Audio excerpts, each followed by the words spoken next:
Sommes-nous seuls dans l'univers? Cette question vieille comme le monde appelle des réponses nouvelles et déconcertantes.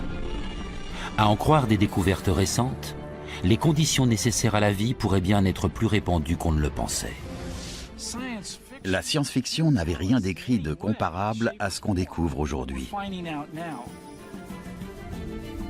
Les missions envoyées sur notre voisine Mars fournissent des données permettant de croire qu'il s'y trouve de l'eau, l'un des ingrédients clés de la vie. Mars recèle beaucoup d'eau sous forme de glace. C'est un cube de glace recouvert de terre. Et des sondes spatiales découvrent les éléments chimiques constitutifs du vivant dans les lieux les plus inattendus.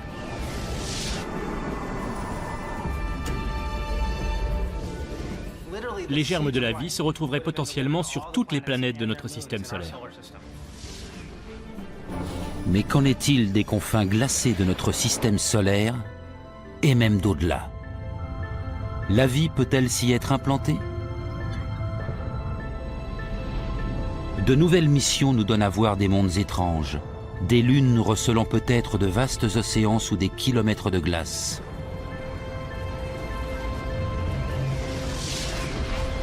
Des paysages parsemés de centaines de volcans actifs. Le périmètre susceptible d'abriter la vie s'est étendu de la Terre jusqu'aux confins du système solaire. Et des sols crachant des jets immenses jusqu'à des centaines de kilomètres dans l'espace.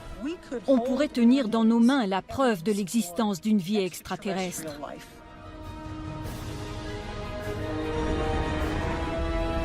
Les forces formidables qui ont donné naissance à notre système solaire sont à l'œuvre à travers tout l'univers. On estime à plusieurs dizaines de milliards les planètes en orbite autour d'autres étoiles rien que dans notre galaxie. Se pourrait-il que l'une d'elles ressemble à la Terre? On trouvera des mondes habitables, c'est sûr. La semaine prochaine, l'année prochaine, tôt ou tard.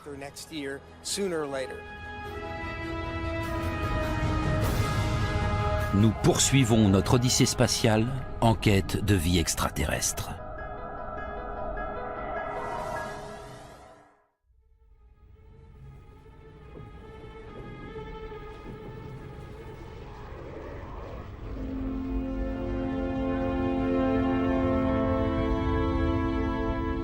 L'idée qu'il pourrait exister des formes de vie extraterrestres est plutôt séduisante. Notre espèce se demande depuis longtemps s'il se trouve d'autres mondes capables d'abriter la vie.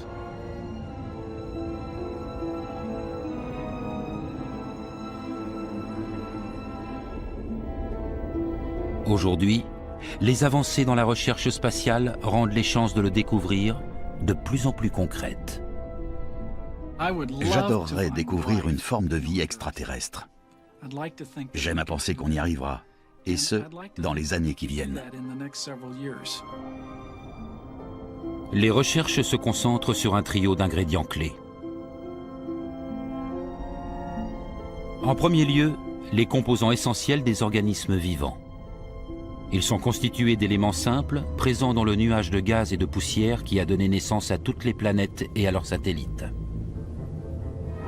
Ces composants chimiques pourraient avoir été disséminés dans tout le système solaire il y a des milliards d'années, par les comètes et les astéroïdes.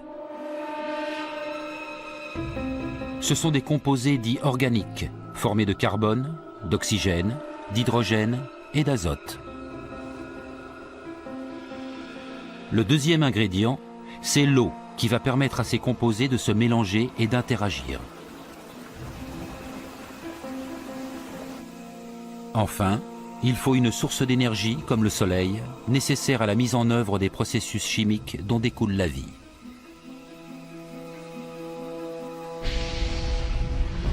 Les chercheurs ont longtemps été persuadés que ces trois ingrédients ne pouvaient exister, le cas échéant, que sur des planètes situées à une distance raisonnable du Soleil. Trop près, c'était trop chaud. Et au-delà de Mars, trop froid.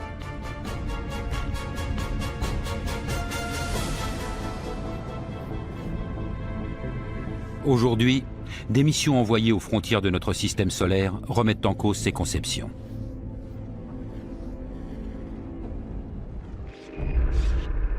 Voici Jupiter, vu par l'œil de la sonde spatiale Voyager 1, lancée il y a des décennies pour explorer le système solaire externe.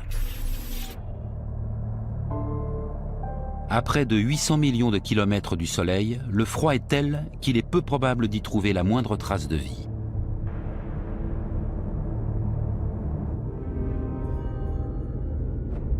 Voyager s'approche d'Io, l'une des quelques 60 lunes en orbite autour du mastodonte gazeux. Io devrait être un satellite glacial et stérile. Pourtant, Voyager enregistre quelque chose de totalement inattendu. Ces images réelles de sa surface révèlent des centaines de volcans géants en activité. D'autres sondes ont repéré depuis d'immenses lacs de lave en fusion.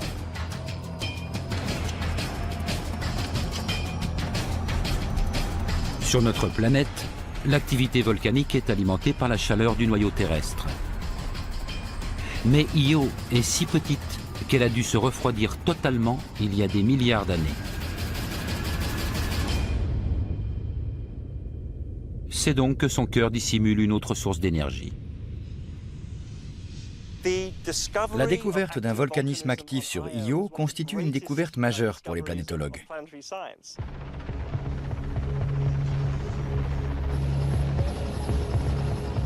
L'observation des volcans terrestres et l'étude de très nombreuses données récoltées aux abords d'Io permettent à Ashley Davis d'imaginer à quoi ressemblerait une promenade sur son sol.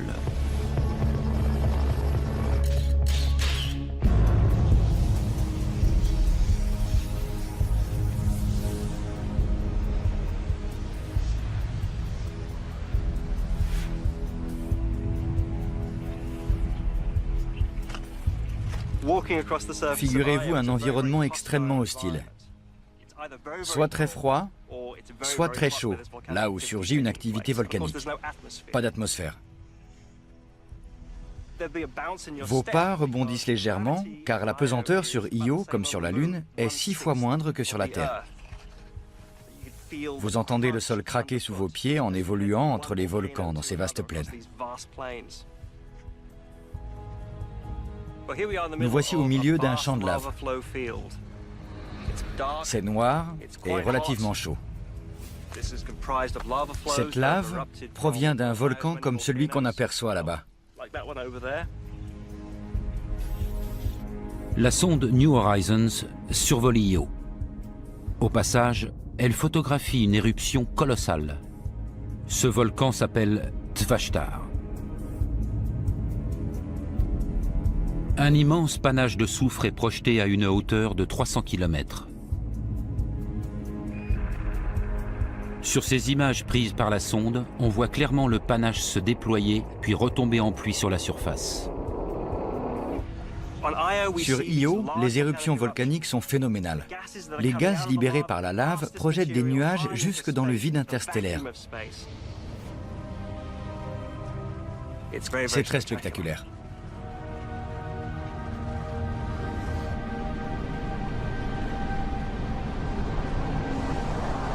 Qu'est-ce qui peut bien générer autant d'énergie au cœur d'une lune réputée inerte et gelée?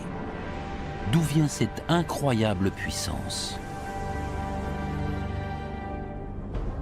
La réponse à cette question, c'est Jupiter, sa planète parente, qui nous la fournit. L'orbite d'Io autour de Jupiter dessine une ellipse et non un cercle. À chaque révolution, Io est malmenée en tous sens par les forces gravitationnelles de Jupiter et des autres lunes. Un passage au plus près du géant Jupiter lui fait subir une déformation de plus de 100 mètres. Des milliards d'années d'un tel traitement ont fait naître d'intenses frictions au sein de la petite lune.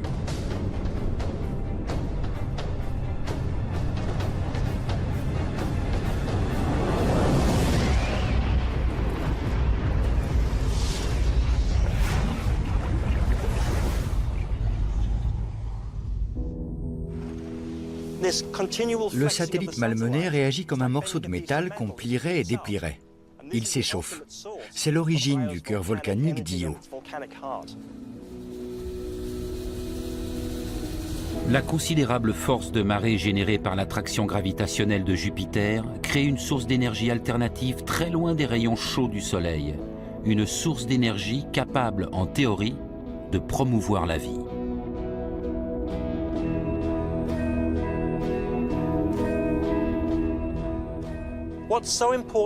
Ce qu'Io nous apprend d'important, c'est qu'il ne faut plus croire que les zones habitables sont forcément dépendantes de l'énergie du Soleil. Le périmètre susceptible d'abriter la vie s'est étendu de la Terre jusqu'aux confins du système solaire. Cependant, la probabilité que la vie existe sur Io elle-même est des plus minces. Car elle dispose certes d'une source d'énergie et pourrait abriter les éléments chimiques constitutifs du vivant disséminés par les comètes et les astéroïdes il y a des milliards d'années, mais les chercheurs n'ont pas trouvé trace du troisième ingrédient clé, l'eau, ou son équivalent liquide. Heureusement, Io n'est pas la seule lune de Jupiter. Galileo, un vaisseau non habité de la NASA, survole la lune suivante, Europe. Il a survolé Europe 12 fois, pas une de plus. Pratiquement toutes nos données sur Europe viennent de ces 12 passages.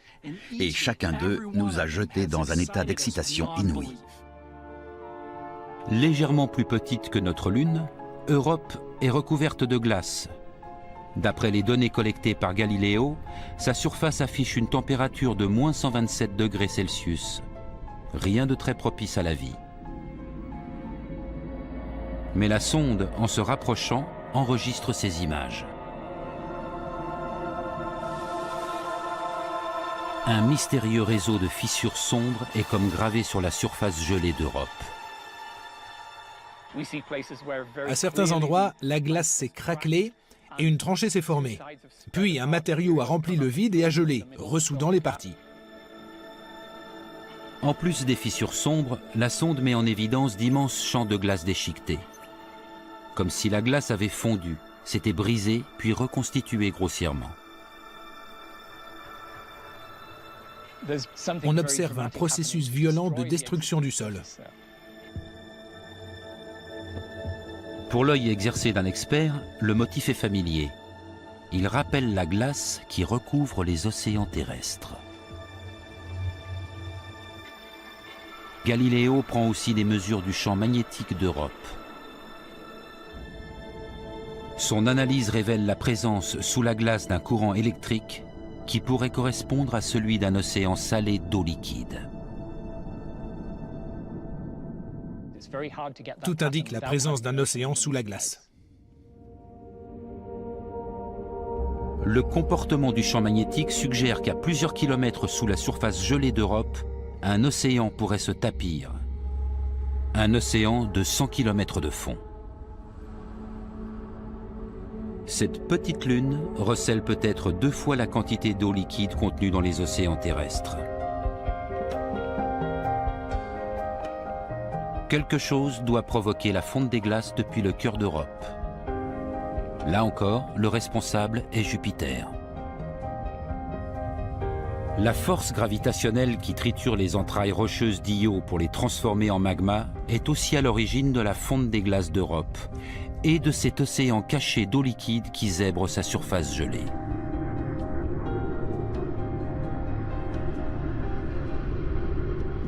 La glace craque et grince en permanence, créant énormément de friction et donc de chaleur. Mais la question est de savoir si quelque chose pourrait vivre dans cet océan liquide froid enfermé sous des kilomètres de glace sans aucun accès à l'énergie du Soleil.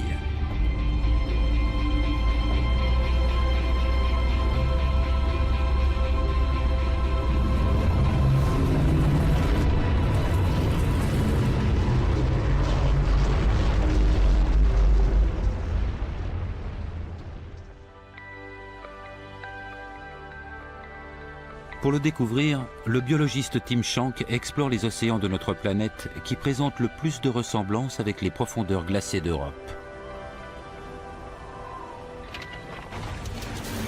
Nous sommes à 320 km du pôle Nord. Tim Shank envoie des robots à la recherche de formes de vie à 3600 mètres sous la couche de glace arctique, là où la lumière du soleil ne perce jamais. Explorer les profondeurs de l'océan Arctique, c'est comme partir en exploration dans le système solaire. C'est un monde de pression et de température extrême où pourrait exister la vie. Ici, l'activité volcanique broie et pétrit le fond de l'océan. Les chercheurs postulent qu'un phénomène similaire est à l'œuvre sous l'océan d'Europe. Il doit y avoir un noyau rocheux soumis à la force de marée et aux attractions qui se déforme comme le reste de la planète. Et la chaleur produite doit se répercuter quelque part. Sur le fond tourmenté de l'océan Arctique, les robots de Tim Shank collectent les preuves de la rigueur de l'environnement. Des fissures volcaniques crachent une eau à 370 degrés saturée de composés chimiques toxiques comme le sulfure d'hydrogène.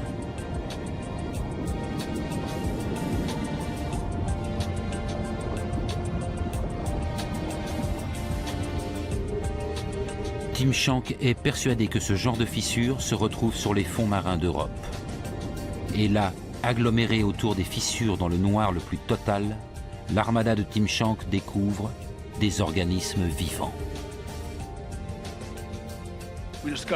On a découvert de nouvelles formes de vie, des microbes qui recouvrent des kilomètres de fonds marins. Même les eaux les plus froides et les plus profondes des océans polaires recèlent une vie qu'on ne soupçonnait pas. Incapables d'utiliser l'énergie du soleil pour alimenter leurs processus vitaux, ces microbes se servent du soufre, de l'hydrogène et du méthane comme source d'énergie chimique. Et les microbes composent le premier maillon d'une vaste chaîne alimentaire. La découverte de la vie ici rend plausible l'éventualité d'une vie sur Europe. Il me paraît clair que les éléments chimiques constitutifs du vivant existent sur Europe. Je vois mal lequel pourrait manquer dans ces eaux. Je serais surpris qu'on n'y découvre aucune forme de vie. Europe recèlerait donc à la fois de l'eau liquide, une source d'énergie et les éléments chimiques constitutifs du vivant sans doute déposés par les comètes et les astéroïdes. Nous voici de plus en plus tentés de croire que des formes de vie existent dans des lieux où on n'aurait jamais pensé les trouver. Des lunes qui, en exécutant leur révolution, produisent de la chaleur, donc une fonte des glaces et des océans souterrains propices au développement de la vie, voilà une idée qui bouscule nos conceptions.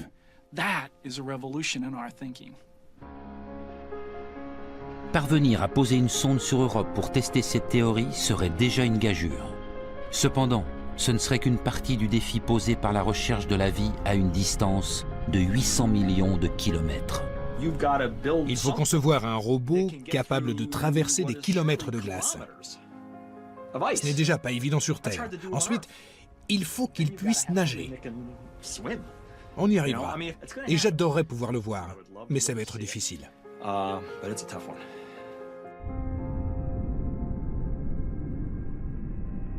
Europe n'est pas le seul lieu intrigant dans les confins du système solaire. Des conditions similaires pourraient-elles exister sur d'autres lunes en orbite autour d'autres planètes? Des planètes encore plus éloignées du Soleil? La mission spatiale Cassini-Huygens a été conçue pour répondre à cette question. La sonde se dirige vers la planète aux anneaux, Saturne, située à près d'1,5 milliard de kilomètres du Soleil. Sa mission, explorer Saturne, déterminer comment se sont formés ces immenses anneaux et inspecter quelques lunes parmi les 60 et plus en orbite autour du géant. L'objectif de cette mission était de nous fournir le maximum d'éléments sur le système saturnien. C'est une mission d'exploration capitale. La sonde offre aux chercheurs une perspective inédite sur ce mystérieux système planétaire. Cassini a été équipé des instruments les plus sophistiqués jamais emmenés dans le système solaire externe. Des caméras, des spectromètres. C'est l'avant-poste robotisé le plus lointain que l'homme ait implanté autour du Soleil.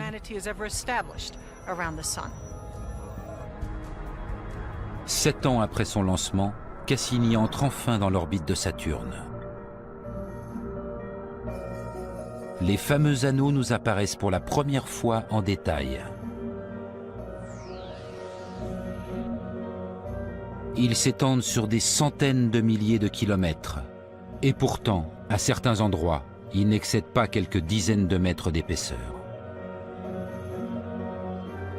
Utilisant ces instruments pour mesurer la longueur d'onde de la lumière réfléchie, la sonde confirme que ces anneaux majestueux sont constitués de milliards de particules brillantes de glace d'eau quasiment pure, dont la taille varie de celle d'un grain de poussière à celle d'une montagne.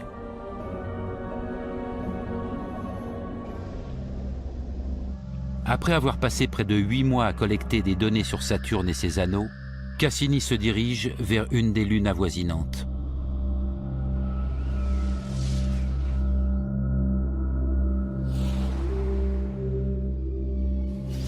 Cette minuscule boule de glace de seulement 500 km de diamètre, c'est Encelade.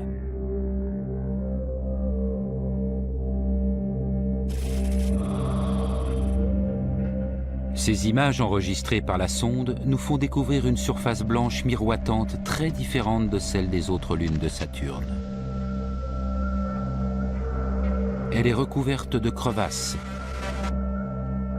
de saillies et de fissures. Et capturant le regard sur les clichés pris par Cassini, d'étranges et imposantes failles descendant vers le pôle sud se détachent en bleu. 4 failles parallèles que les chercheurs ont appelées les rayures de tigre. Longues de 120 km et profondes de plusieurs centaines de mètres, elles présentent de troublantes similitudes avec les lignes de failles terrestres.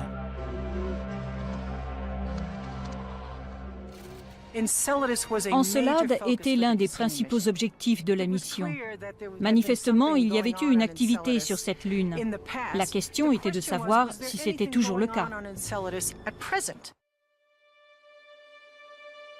À la faveur d'un nouveau survol, les capteurs thermiques de la sonde enregistrent une donnée inattendue.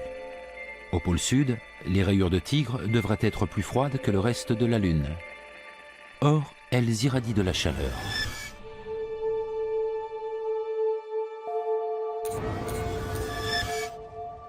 Bien que mesurées à la température glaciale de moins 50 degrés, les failles affichent en moyenne 95 degrés de plus que le reste de la Lune. Puis, la sonde modifie son orientation. Encelade se découpe alors sur le Soleil. Une perspective qui révèle d'immenses jets de glace projetés dans l'espace.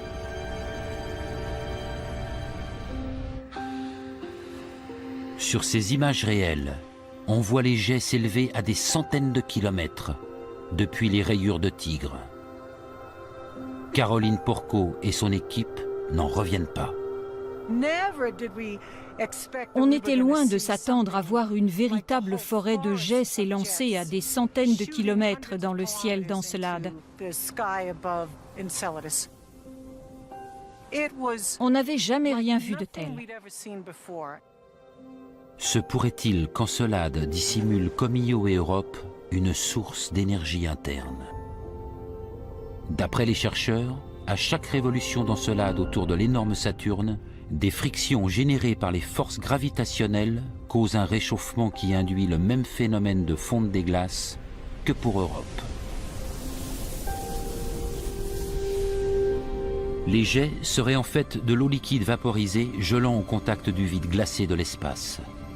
Elle est propulsée à près de 200 km/h.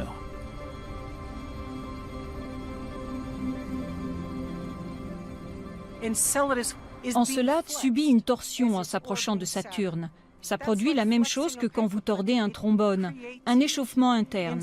Et cette chaleur pourrait induire la présence d'un liquide sous la surface.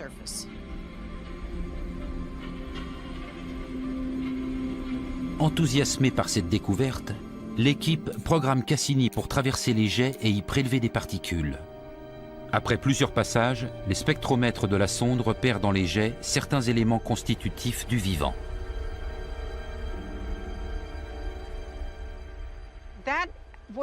C'était une découverte vraiment extraordinaire, parce qu'on constatait qu'il existait à la fois de l'eau liquide, une puissante source de chaleur et des matériaux organiques. C'est tout simplement ce qu'on recherche tous, le trio d'ingrédients indispensables à l'habitabilité d'une zone. Mais ce monde insolite et déroutant est-il vraiment susceptible d'abriter la vie ? Caroline Porco imagine à quoi pourrait ressembler une quête du vivant sur la surface d'Encelade.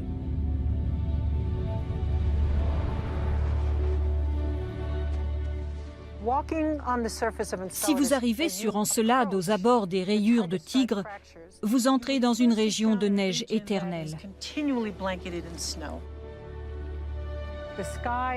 Le ciel est noir car il n'y a pas d'atmosphère. Vous avez l'impression de flotter en raison de la faible pesanteur. Avec le soleil dans le dos, vous ne voyez rien. Mais en vous positionnant face à lui, vous pouvez admirer un spectacle parmi les plus fantastiques du système solaire.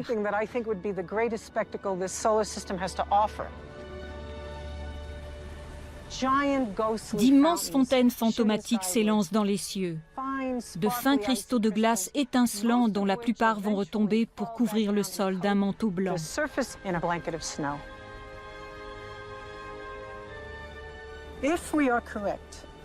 Si on ne se trompe pas en postulant que les jets d'Encelade proviennent de poches d'eau où la vie aurait pu éclore, une poignée de la neige de son sol pourrait contenir les restes de minuscules organismes vivants.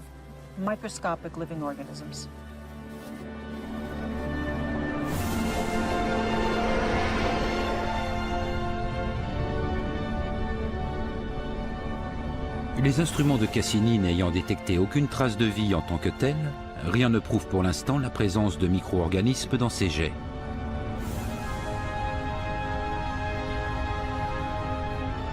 Pour autant, cette découverte classe Encelade au premier rang des lieux à visiter lors d'une prochaine mission.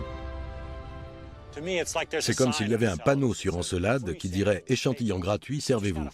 Tout ce qu'il y a à faire, c'est traverser ces panaches. Pas besoin de creuser ou de courir à droite et à gauche, les particules sont envoyées dans l'espace. La découverte d'une nouvelle source d'énergie et la présence éventuelle d'océans d'eau liquide à l'intérieur de certains satellites porte à croire que la vie a pu trouver d'autres moyens de s'implanter dans notre système solaire. Parallèlement, sur Terre, on découvre que la vie peut faire face à des conditions autrement plus drastiques que ce qu'on avait imaginé jusqu'ici. L'étude des environnements extrêmes révèle que certains microbes peuvent vivre dans des déserts arides et même se complaire dans des lacs saturés d'arsenic.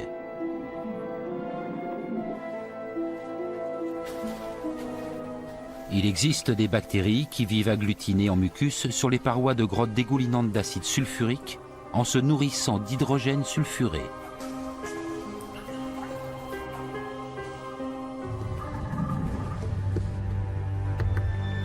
Et nos rivières, gorgées de déchets toxiques, conviennent apparemment très bien à une espèce particulière de microbes. On sait aujourd'hui que certains micro-organismes peuvent vivre dans des environnements acides et même toxiques.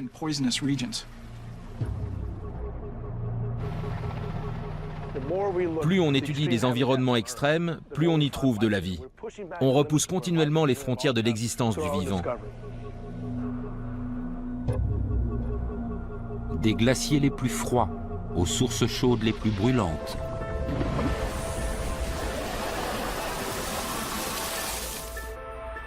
Des déserts d'altitude terrassés par les ultraviolets. Aux grottes enfouies à des kilomètres sous terre. En passant par les fosses océaniques qui ne voient jamais le jour. On découvre aujourd'hui que la vie parvient coûte que coûte à s'implanter et à prospérer. La vie sur Terre existe jusque dans des lieux très extrêmes. Elle est capable de prouesses exceptionnelles. Son adaptabilité et son ingéniosité nous étonnent tous les jours.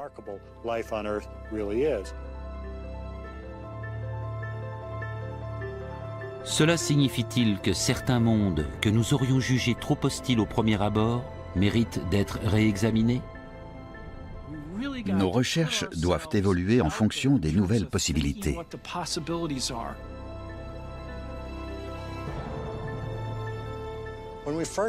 Au début de nos investigations, on recherchait des conditions semblables à celles qu'offre la Terre. D'accord, il faut a priori de l'eau, une source d'énergie et du carbone. Mais la question doit être formulée ainsi. Existe-t-il des êtres vivants d'un autre type à l'intérieur de notre système solaire?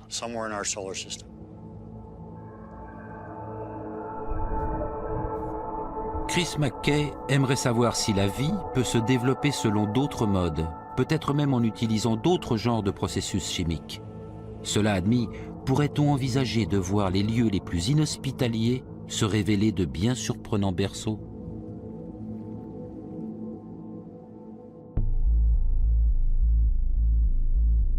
Le système de Saturne compte un monde particulièrement inhospitalier auquel Cassini a envoyé son module Huygens rendre visite. Il s'agit de la plus grosse de ces lunes, Titan. La sonde détecte des éléments constitutifs du vivant dans son atmosphère, et son radar repère quelque chose de mystérieux sous les nuages amoncelés au-dessus de son pôle sud. On dirait un lac d'eau. De nouveaux survols révèlent l'existence de centaines de ses semblables disséminés au niveau des pôles nord et sud.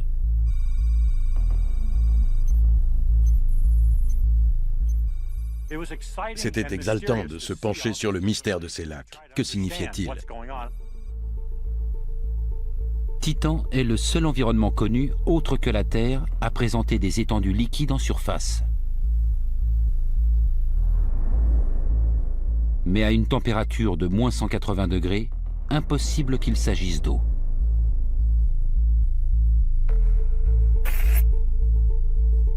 Après analyse des ondes infrarouges renvoyées par les lacs, il s'avère qu'ils sont constitués de méthane et d'éthane liquide à très basse température.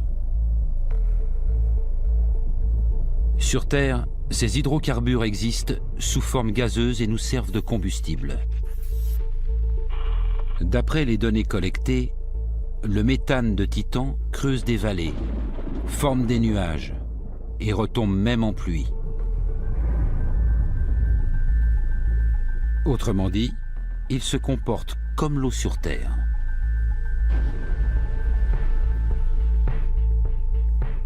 Mais se pourrait-il que, comme l'eau sur Terre, il soit propice à la formation de la vie, en permettant aux molécules organiques de se dissoudre, de se mélanger et d'interagir? Cette question est au cœur des recherches du microbiologiste Chris McKay. Notre théorie du vivant, fondée sur le seul exemple de la Terre, intègre la nécessité d'un élément liquide. Certains vous diront qu'il faut que ce soit de l'eau. Mais en voyant Titan, on est en droit de se poser la question, un autre liquide ne peut-il pas faire l'affaire? Mais pour Chris McKay, la vie ne saurait exister sur Titan sans l'accomplissement d'un processus fondamental. Un processus qui, selon les théories les plus largement acceptées, a eu lieu sur la jeune Terre. Nous en serions les produits. Selon ce scénario, les ingrédients de base de la vie, les molécules organiques, se sont dissoutes dans l'eau. Puis, une fois intégrées à l'élément liquide, elles se sont assemblées et ont réagi entre elles pour former des molécules plus importantes et plus complexes, vouées à se développer mystérieusement en êtres vivants. Considérer que la vie a pu avoir sa chance sur Titan, c'est postuler que les éléments constitutifs du vivant ont pu se dissoudre dans le méthane liquide. C'est ce que Chris McKay s'efforce aujourd'hui de déterminer. Avant toute chose, il lui faut reproduire les éléments constitutifs du vivant que les instruments de Cassini ont détectés dans l'atmosphère de Titan. Simulant une source d'énergie, le chercheur déclenche une étincelle électrique qui va frapper dans le tube à essai des gaz correspondant à ceux rencontrés sur Titan. Il obtient effectivement des molécules comparables à celles qui flottent dans l'atmosphère du satellite. C'est ce résidu brun au fond du tube. En reproduisant dans une éprouvette la réaction qui a lieu sur Titan, on obtient le même genre de matériaux organiques que dans son atmosphère. Ensuite, Chris McKay va recréer les lacs si particuliers de Titan en remplissant le tube à essai de méthane gazeux qu'il va refroidir à moins 143 degrés au moyen d'azote liquide. Le méthane se liquéfie exactement comme sur la surface glacée de Titan. On a maintenant un lac en miniature dans l'éprouvette, du méthane liquide baignant nos matériaux organiques. Alors, est-ce qu'ils vont se dissoudre? Est-ce que des molécules plus complexes vont se former avec le temps? Est-ce qu'on va voir émerger une forme de vie nouvelle?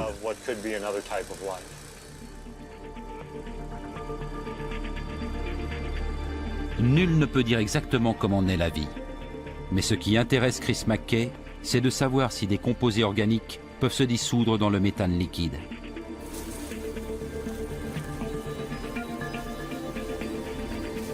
Si c'était le cas, cela signifierait que les processus chimiques nécessaires à la vie pourraient se déclencher, même en contexte de froid extrême, dans des liquides autres que l'eau. On sait que les conditions là-bas permettent l'existence d'un liquide, qu'il y a une source d'énergie, des matériaux organiques, des nutriments. L'environnement est propice à la vie. Mais s'il y a une vie là-bas, elle n'a rien à voir avec les formes connues sur Terre.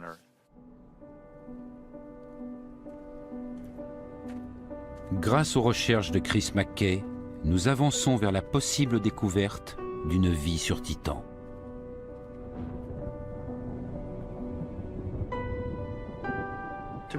Ce serait formidable de trouver de la vie sur Titan, parce que ça voudrait dire que la vie a surgi 2 fois et dans des conditions très différentes. Ça prouverait que la vie est un processus naturel voué à apparaître dans des mondes très différents, dans d'autres planètes, autour d'autres étoiles.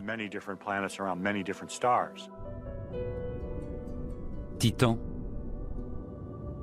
Encelade, Europe et Io démontrent que notre système solaire lui-même recèle des mondes où certains chercheurs n'excluent pas de découvrir la vie. Les organismes qu'on y trouverait seraient taillés pour l'extrême. Leur structure serait nouvelle pour nous. Mais on se rend compte aujourd'hui que ces environnements pourraient abriter la vie. Les 3 facteurs vitaux, l'énergie, l'élément liquide et les éléments chimiques constitutifs du vivant, sont plus répandus qu'on ne l'imaginait. Et si cela se vérifie près de chez nous, ces conditions propices ne sont-elles pas susceptibles d'exister également au-delà des frontières de notre système solaire? Comprendre notre système solaire, c'est commencer à comprendre ce qui peut se passer autour d'autres étoiles, et même dans toute la galaxie. C'est changer notre perception de l'univers.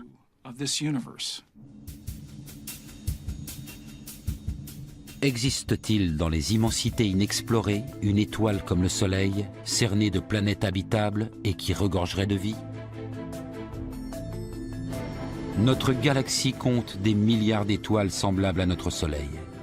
Selon toute probabilité, les planètes en orbite autour d'elles se chiffrent en dizaines de milliards. Si la vie existe au loin là-bas, sommes-nous en mesure de la détecter?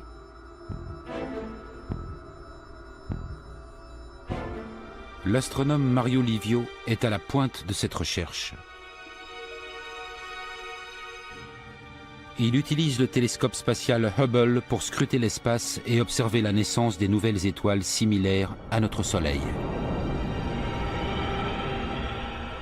Voici la nébuleuse d'Orion, vue par Hubble. Ici, à 1500 années-lumière de notre système solaire, de nouvelles étoiles voient le jour au cœur d'un immense nuage de poussière et de gaz. La nébuleuse a presque l'apparence d'une grotte. Dans la partie en creux, là où le gaz et la poussière ont été soufflés, on peut observer la naissance des étoiles. Et tout au centre, parmi les étoiles étincelantes, se niche une petite tache noire. C'est en fait un jeune soleil, entouré d'un épais disque de poussière et de gaz, s'étendant sur plus de 80 milliards de kilomètres.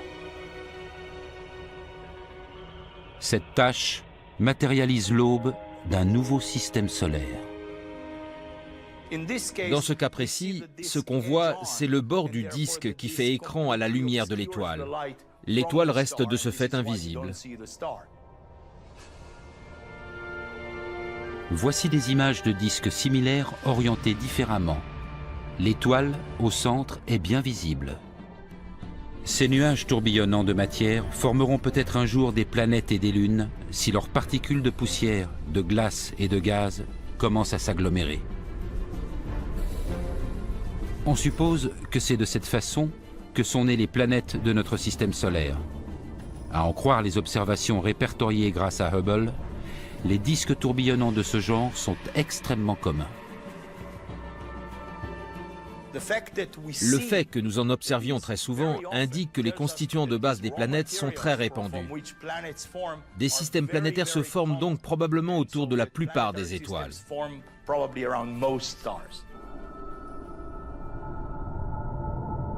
Mais ces jeunes systèmes solaires produisent-ils des planètes semblables à la Terre, des planètes offrant les ingrédients nécessaires à l'éclosion de la vie? L'astronome Josh Eisner aimerait répondre à cette question. Pour ce faire, il s'est rendu au Mauna Kea à Hawaï, afin d'y observer plus en détail les nuages de gaz et de poussière. On cherche à savoir si ce qu'on considère comme la base du vivant sur notre planète pourrait être disponible autour d'autres étoiles. Analyser des gaz et des particules de poussière situés à des centaines d'années-lumière de distance n'est pas à la portée du premier télescope venu. Cela requiert des instruments d'une sensibilité et d'une précision hors normes, que l'on trouve à l'observatoire Keck. Perchés à 4200 mètres sur le dos d'un volcan endormi, les télescopes jumeaux Keck comptent parmi les plus puissants du monde. Josh Eisner les utilise tous deux simultanément. À l'aide d'un spectroscope, il analyse les ondes infrarouges émises depuis l'intérieur des jeunes systèmes solaires afin de déterminer ce qui les compose.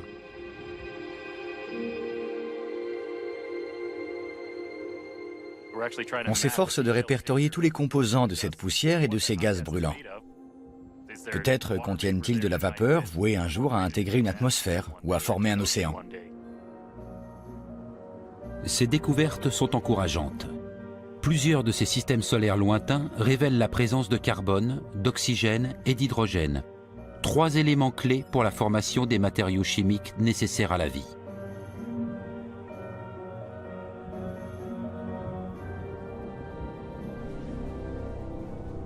Constatation non moins surprenante.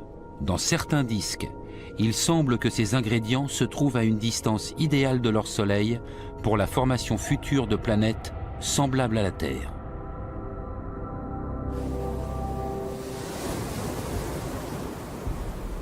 Voilà pour la théorie. Mais la question est, ces fameuses sœurs de la Terre existent-elles? Jeff Marcy est un autre astronome que la question taraude. Il tente d'y répondre plus directement. C'est un chasseur de planètes occupé à scruter les cieux pour y découvrir une planète sœur déjà en orbite autour de son étoile à des milliers d'années-lumière de notre système solaire.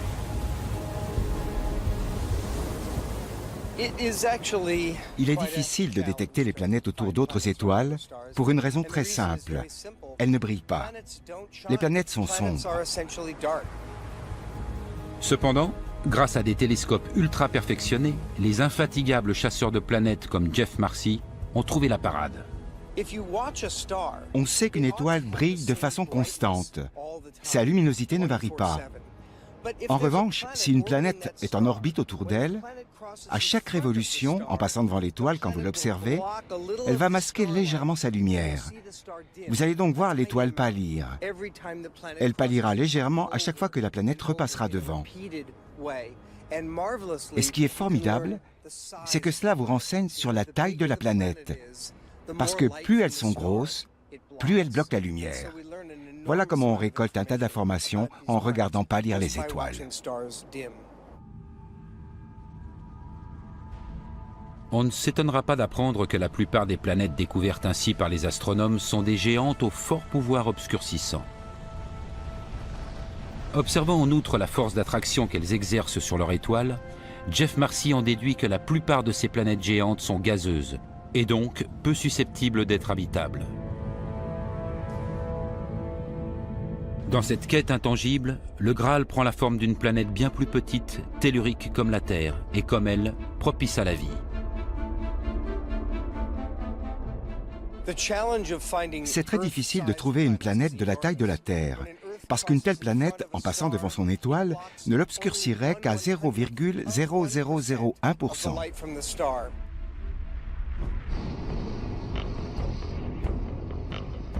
Le télescope spatial Kepler est conçu pour détecter ces baisses minimes d'intensité.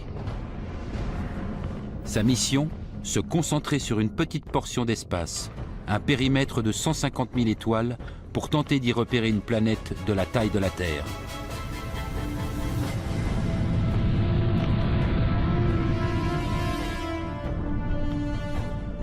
Sa sensibilité exceptionnelle lui permettant de détecter les plus imperceptibles baisses de luminosité, il a d'ores et déjà fourni des montagnes de données et livré les coordonnées de centaines de planètes à étudier. Kepler a découvert plusieurs planètes dont le diamètre et la masse indiquent clairement une nature tellurique. Pour la première fois dans l'histoire de l'humanité, certaines planètes au-dessus de nos têtes nous rappellent la nôtre.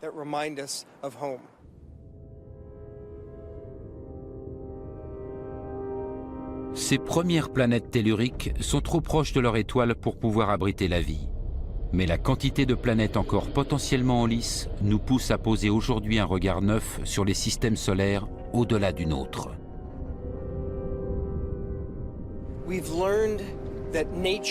Manifestement, la nature produit de temps en temps des planètes énormes comme Jupiter et Saturne, souvent des planètes moyennes comme Neptune, et encore plus souvent des planètes de la taille de la Terre. On peut faire l'analogie avec une plage. Vous allez y trouver quelques gros rochers, pas mal de cailloux et un nombre considérable de grains de sable. Eh bien, les grains de sable, ce sont les planètes ressemblant à la Terre dans le cosmos. Pour Jeff Marcy, nous trouverons une planète habitable. Ce n'est qu'une question de temps. Je pense que ce paysage se retrouve à des milliards d'exemplaires sur des planètes sœurs de la Terre, les planètes habitables de notre Voie lactée. Mais en admettant que nous trouvions une planète de la bonne taille, parfaitement située, pourvue d'océans d'eau liquide, serions-nous en mesure d'y repérer une forme de vie à des centaines d'années-lumière de distance ?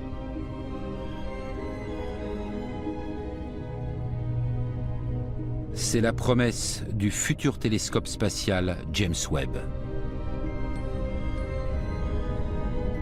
Ce bijou de technologie, 3 fois plus puissant que Hubble, doit être lancé dans quelques années.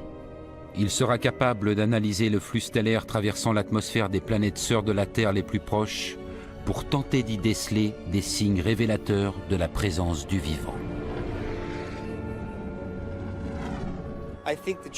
Si on trouve une planète qui combine oxygène, méthane, dioxyde de carbone et azote comme la Terre, on a toutes les chances de découvrir des plantes à l'origine de la production de l'oxygène. À mesure que la portée des télescopes augmente et que les missions spatiales s'aventurent toujours plus loin, de nouvelles découvertes viennent transformer l'idée que nous nous faisions de notre système solaire et de notre galaxie.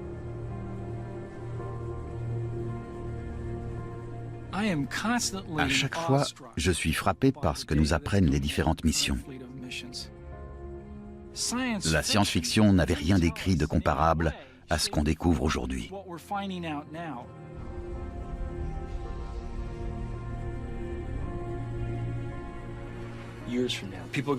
Un jour, cette période sera considérée comme l'âge d'or de l'exploration du système solaire. La première fois reste toujours une première fois. Et c'est nous qui la vivons. Les chercheurs découvrent des molécules organiques, les bases mêmes du vivant dans notre système solaire et au-delà. Il serait naïf de croire que la Terre est le seul endroit de l'univers où se joue cette chimie de la vie. Il y a des milliards de galaxies, une infinité d'étoiles avec des environnements qui connaissent certainement les mêmes processus.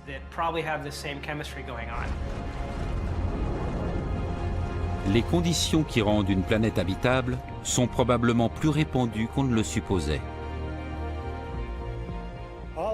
Tout ça nous suggère que la vie peut surgir facilement dans un autre monde. Les forces déployées par la nature pour susciter la vie sur la Terre pourraient bien être à l'œuvre ailleurs dans notre galaxie.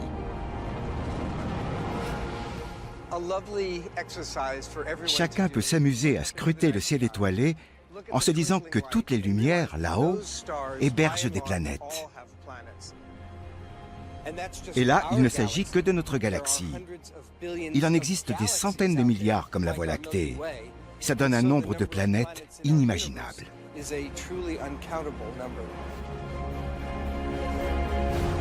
Aujourd'hui, la quête est plus que jamais lancée.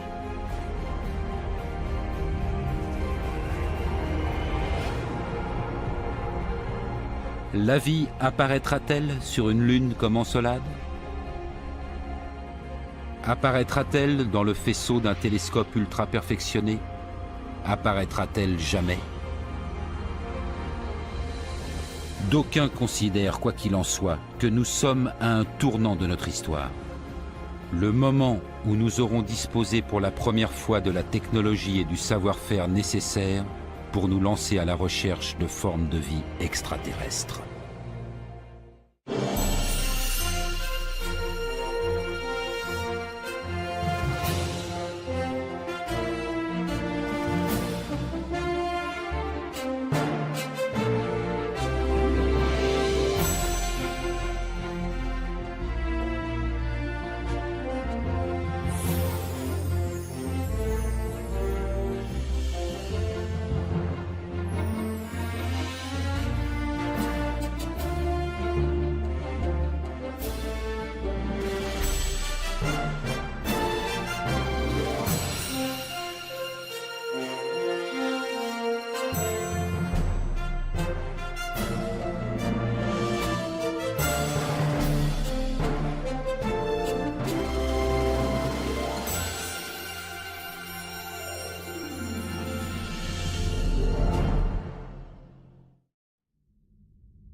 Sommes-nous seuls dans l'univers?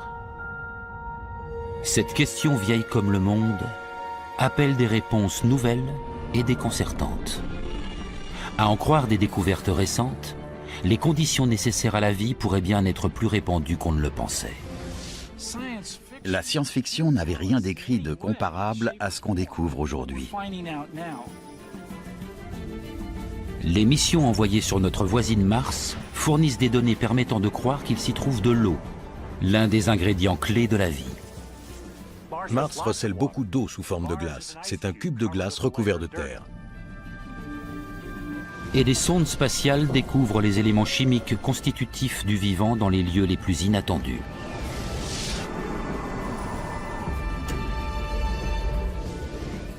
Les germes de la vie se retrouveraient potentiellement sur toutes les planètes de notre système solaire. Mais qu'en est-il des confins glacés de notre système solaire et même d'au-delà? La vie peut-elle s'y être implantée? De nouvelles missions nous donnent à voir des mondes étranges, des lunes recelant peut-être de vastes océans sous des kilomètres de glace.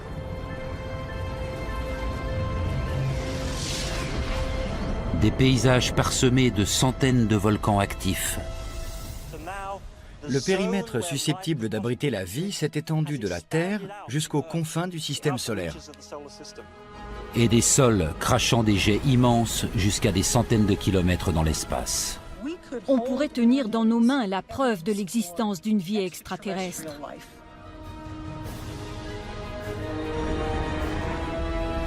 Les forces formidables qui ont donné naissance à notre système solaire sont à l'œuvre à travers tout l'univers.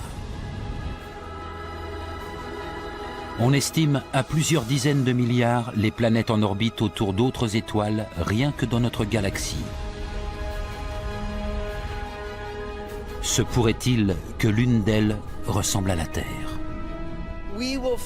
On trouvera des mondes habitables, c'est sûr. La semaine prochaine, l'année prochaine, tôt ou tard.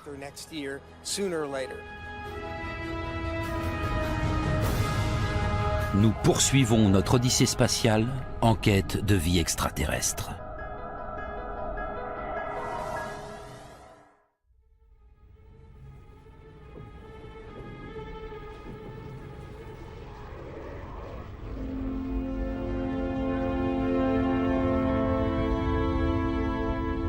L'idée qu'il pourrait exister des formes de vie extraterrestres est plutôt séduisante. Notre espèce se demande depuis longtemps s'il se trouve d'autres mondes capables d'abriter la vie.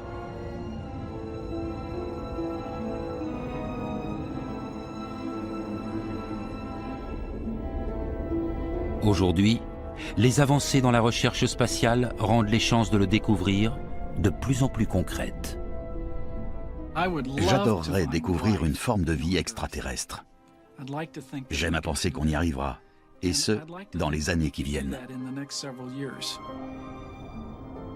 Les recherches se concentrent sur un trio d'ingrédients clés. En premier lieu, les composants essentiels des organismes vivants. Ils sont constitués d'éléments simples, présents dans le nuage de gaz et de poussière qui a donné naissance à toutes les planètes et à leurs satellites.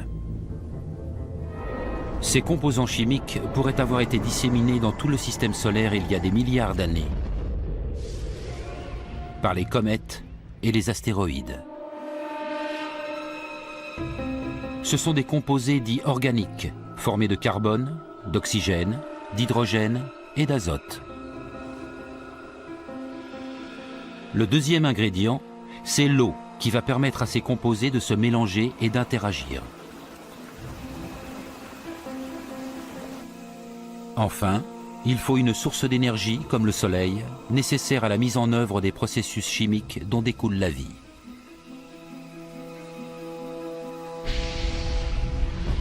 Les chercheurs ont longtemps été persuadés que ces trois ingrédients ne pouvaient exister, le cas échéant, que sur des planètes situées à une distance raisonnable du Soleil. Trop près, c'était trop chaud. Et au-delà de Mars, trop froid.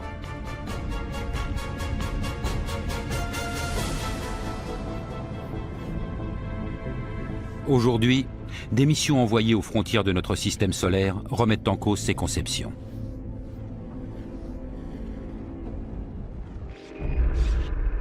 Voici Jupiter, vu par l'œil de la sonde spatiale Voyager 1, lancée il y a des décennies pour explorer le système solaire externe. À près de 800 millions de kilomètres du Soleil, le froid est tel qu'il est peu probable d'y trouver la moindre trace de vie.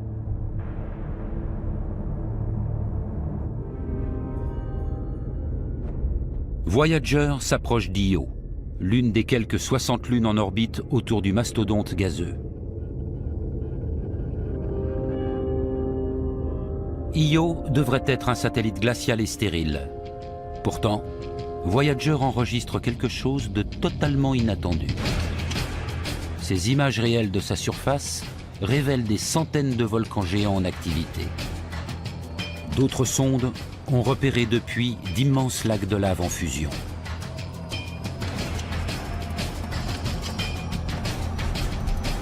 Sur notre planète, l'activité volcanique est alimentée par la chaleur du noyau terrestre.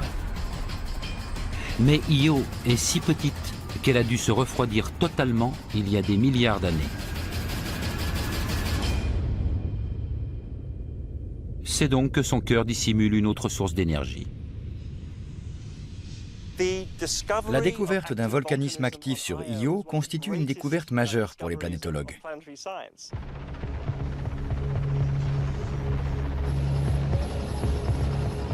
L'observation des volcans terrestres et l'étude de très nombreuses données récoltées aux abords d'Io permettent à Ashley Davis d'imaginer à quoi ressemblerait une promenade sur son sol.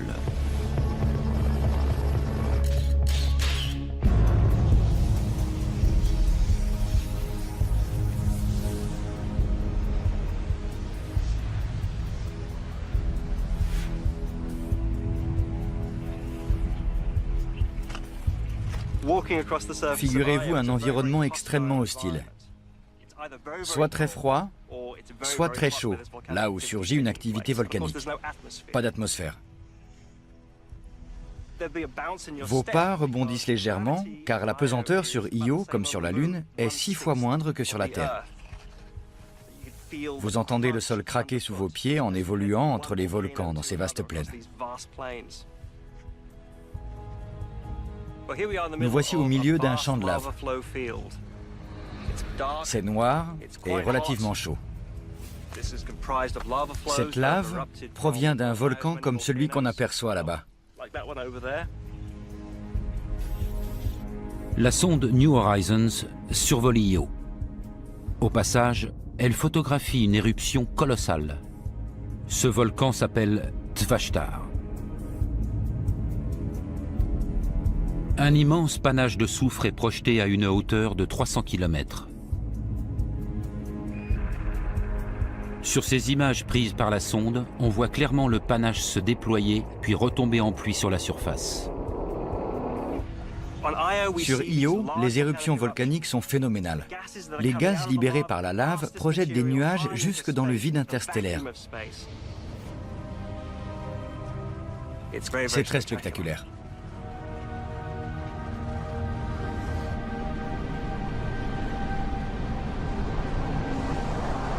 Qu'est-ce qui peut bien générer autant d'énergie au cœur d'une lune réputée inerte et gelée?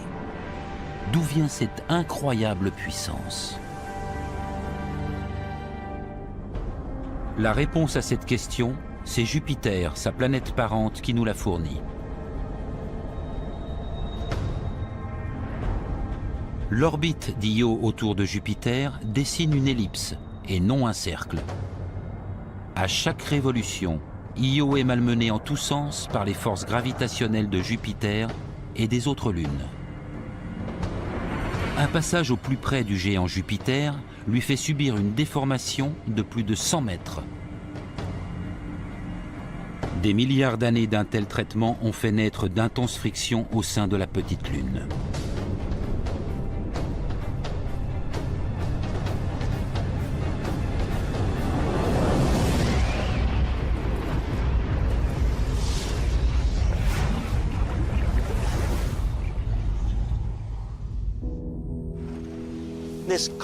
Le satellite malmené réagit comme un morceau de métal qu'on plierait et déplierait. Il s'échauffe. C'est l'origine du cœur volcanique d'Io. La considérable force de marée générée par l'attraction gravitationnelle de Jupiter crée une source d'énergie alternative très loin des rayons chauds du Soleil. Une source d'énergie capable, en théorie, de promouvoir la vie.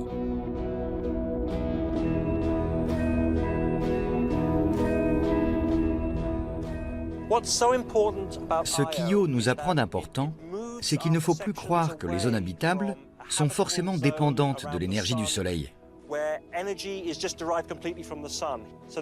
Le périmètre susceptible d'abriter la vie s'est étendu de la Terre jusqu'aux confins du système solaire. Cependant, la probabilité que la vie existe sur Io elle-même est des plus minces. Car elle dispose certes d'une source d'énergie et pourrait abriter les éléments chimiques constitutifs du vivant disséminés par les comètes et les astéroïdes il y a des milliards d'années, mais les chercheurs n'ont pas trouvé trace du troisième ingrédient clé, l'eau, ou son équivalent liquide. Heureusement, Io n'est pas la seule lune de Jupiter. Galileo, un vaisseau non habité de la NASA, survole la lune suivante, Europe. Il a survolé Europe 12 fois, pas une de plus. Pratiquement toutes nos données sur Europe viennent de ces 12 passages. Et chacun d'eux nous a jetés dans un état d'excitation inouïe. Légèrement plus petite que notre Lune, Europe est recouverte de glace. D'après les données collectées par Galileo, sa surface affiche une température de moins 127 degrés Celsius. Rien de très propice à la vie. Mais la sonde, en se rapprochant, enregistre ces images. Un mystérieux réseau de fissures sombres est comme gravé sur la surface gelée d'Europe. À certains endroits, la glace s'est craquelée et une tranchée s'est formée. Puis un matériau a rempli le vide et a gelé, ressoudant les parties. En plus des fissures sombres, la sonde met en évidence d'immenses champs de glace déchiquetés. Comme si la glace avait fondu, s'était brisée puis reconstituée grossièrement. On observe un processus violent de destruction du sol. Pour l'œil exercé d'un expert, le motif est familier. Il rappelle la glace qui recouvre les océans terrestres. Galiléo prend aussi des mesures du champ magnétique d'Europe. Son analyse révèle la présence sous la glace d'un courant électrique qui pourrait correspondre à celui d'un océan salé d'eau liquide. Tout indique la présence d'un océan sous la glace. Le comportement du champ magnétique suggère qu'à plusieurs kilomètres sous la surface gelée d'Europe, un océan pourrait se tapir. Un océan de 100 km de fond. Cette petite lune recèle peut-être 2 fois la quantité d'eau liquide contenue dans les océans terrestres. Quelque chose doit provoquer la fonte des glaces depuis le cœur d'Europe. Là encore, le responsable est Jupiter. La force gravitationnelle qui triture les entrailles rocheuses d'Io pour les transformer en magma est aussi à l'origine de la fonte des glaces d'Europe et de cet océan caché d'eau liquide qui zèbre sa surface gelée.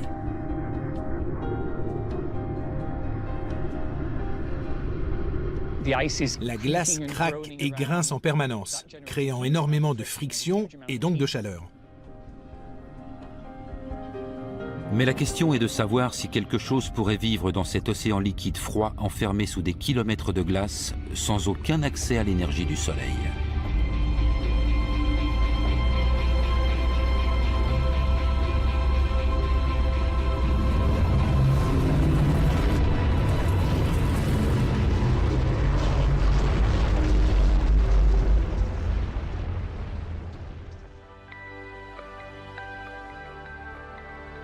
Pour le découvrir, le biologiste Tim Shank explore les océans de notre planète qui présentent le plus de ressemblances avec les profondeurs glacées d'Europe. Nous sommes à 320 km du pôle Nord. Tim Shank envoie des robots à la recherche de formes de vie à 3600 mètres sous la couche de glace arctique, là où la lumière du soleil ne perce jamais. Explorer les profondeurs de l'océan Arctique, c'est comme partir en exploration dans le système solaire. C'est un monde de pression et de température extrême où pourrait exister la vie.